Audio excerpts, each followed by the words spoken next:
மனித வாழ்க்கைய நம்ம 3 தரமா பிரிக்கலாம், பார்க்கலாம். எப்படின்னா, வறுமை கோட்டுக்கு கீழ இருக்கிறவங்க. வறுமையே இல்லாம வசதி படைச்சவங்க. அப்புறம் நடுத்தர வர்க்கம் அப்படின்னு 3 தரமா பிரிக்கலாம். Lower, middle, upper.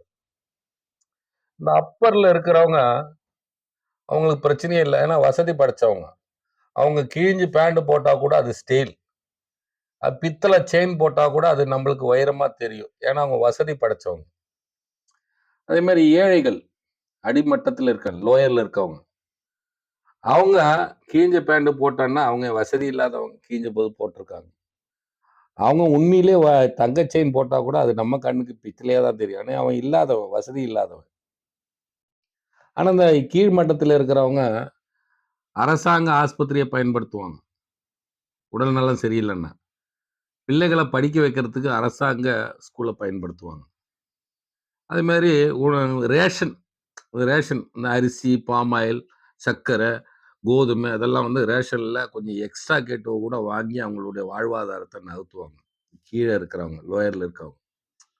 இந்த மிடில்ல இருக்கிறான் பாருங்க, அவன் வந்து உலகத்துக்காகவே வாழறவன். கௌரவத்துக்காக வாழறவன். மத்தவங்க பார்க்கணுன்றதுக்கு வாழறவன்.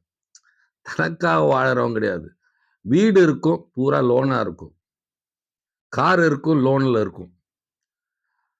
ஆஸ்பத்திரிக்கு போணும்னு உடம்பு சரியில்ல போணும்னா கூட காச கடன் வாங்கி பிரைவேட் ஆஸ்பத்திரியில போய் வைத்தியம் பார்ப்பாங்க. அதே மாரி தன்னுடைய பிள்ளைகள பிரைவேட் ஸ்கூல்ல சேர்த்து கடன் வாங்கி பிரைவேட் ஸ்கூல்ல படிக்க வைப்பாங்க. ஏன்னா, அவன் ஊர் உலகத்துக்காக வாழறவன். மிடில்ல இருக்கிறவன். கௌரவம். ஆனா, இன்னைக்கு பெரும்பாலும் பேங்க் எல்லாம் ரன்னிங் ஆவுறது இந்த மிடில்ல இருக்கிறவனால தான். ஹைல இருக்கிறவன், லோல இருக்கிறவனெல்லாம் இல்ல. ஏன்னா, பூரா லோடு. வீடு இருக்கும், லோன் இருக்கும். கார் இருக்கும், லோடு இருக்கும். கௌரவத்துக்காக வாழறவன். ஏன் அரசாங்க பள்ளிக்கூடத்த பயன்படுத்தலாமே! ரேஷன் வாங்கலாமே!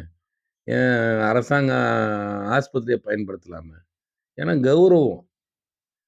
புரியுதுங்களா? அதனால கௌரவத்த விட்டுட்டு, அரசாங்கத்தில இருக்கிற ஸ்கூல்ல பிள்ளைகள படிக்க வையுங்க. அரசாங்க மருத்துவமனைய போய் வைத்தியம் பாருங்க. ரேஷன் வாங்குங்க. அரசாங்கம் எதுக்குங்க இதெல்லாம் தராங்க? அப்புறம் எதுக்கு கடனாளி ஆயி பேங்க்ல லோன கட்டி, கடைசி வரைக்கும் நிம்மதியில்லா வாழறீங்க? தயவு செஞ்சு இந்த கௌரவத்த வுட்டு தள்ளுங்க. உங்களுக்காக நீங்க வாழுங்க.